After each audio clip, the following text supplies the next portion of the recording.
Ang panig naman ng Department of National Defense, may banat din ho at iginigiit na hindi ang Pilipinas yung nagpapalala ng tensyon dyan ho sa bahagi ng West Philippine Sea.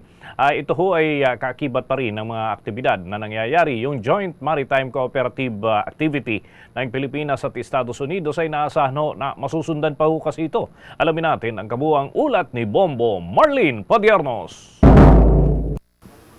Binilaltahan ni Department of National Defense Secretary Gilberto Teodoro Jr. ang mga patotsada ng China na pinapalala umano ng Pilipinas ang tensyon sa West Philippine Sea. Ito ang naging tugon ng kalihim kasunod ng inilabas na pahayag ng China na mas pinapainit lamang daw ng ating bansa ang kasalukuyang tensyon sa naturang pinag-aagawang teritoryo matapos ang isinagawang Joint Maritime Cooperative Activity ng Pilipinas at Estados Unidos. Gate ni Teodoro, ang mga pahayag na ito ng China ay walang katotohanan at layunin lamang na baliktarin ng ating bansa sapagkat ang China mismo anya ang nagisimula ng gulo sa West Philippine Sea mula noong sinimulan nitong angkinin ang teritoryong nasasakupan ng ating bansa. Kaugnay niyan, narito pa ang bahagi ng pahayag ng Department of National Defense Secretary Gilberto Teodoro Jr. Sino ba nananakop? Sino ba ang kumukupkop sa South China Sea, no? Sa West Philippine Sea, lalo na. It is China. The Philippines is not stirring up trouble. This is the reverse of the truth. It's an absolute falsity for China to say that.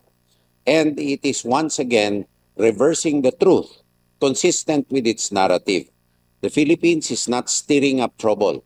As we always reiterate, our interests are to protect our rights in accordance with UNCLOS and international law, which China purports to respect in words, but unfortunately not in deeds.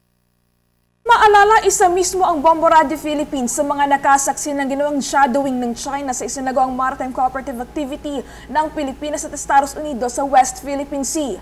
Ayon kay Armed Forces of the Philippines Chief of Staff General Romeo Bronner Jr., hindi na bago ang ganitong aksyon ng China at hindi lamang Pilipinas ang nakakaranas ito kundi maging ang iba pang mga bansa.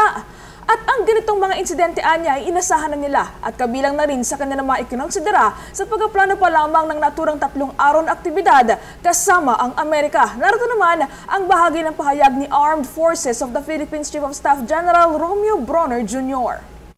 May mga na-detect tayo, yes.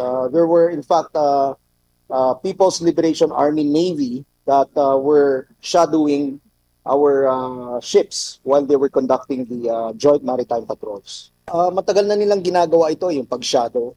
It's not just our ships, but even the other ships in the area. But they shadow the boats of Malaysia, of Vietnam, and of the other ships in the area.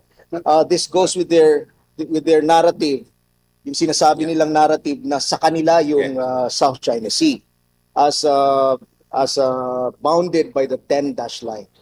Samantala sa kabila ito ay sinabi naman ni Defense Secretary Teodoro na asahang masusundan pa ang ginagawang joint patrols ng Pilipinas at Estados Unidos.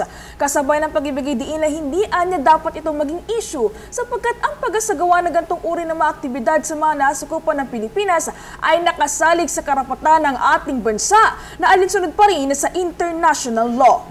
Bombo Alaysa. Okay. Bombo Marlene, ang nais ko lang malaman, magpapalit ba ng venue? Bakit lahat halos ng activity ay dito sa West Philippine Sea? Kasi yung sinasabi ng China dyan sa controversial waters. How about sa ibang parte ng Pilipinas? May kahalintulad din ba na aktibidad itong tropa na nagsagawa dyan ng kanilang exercises?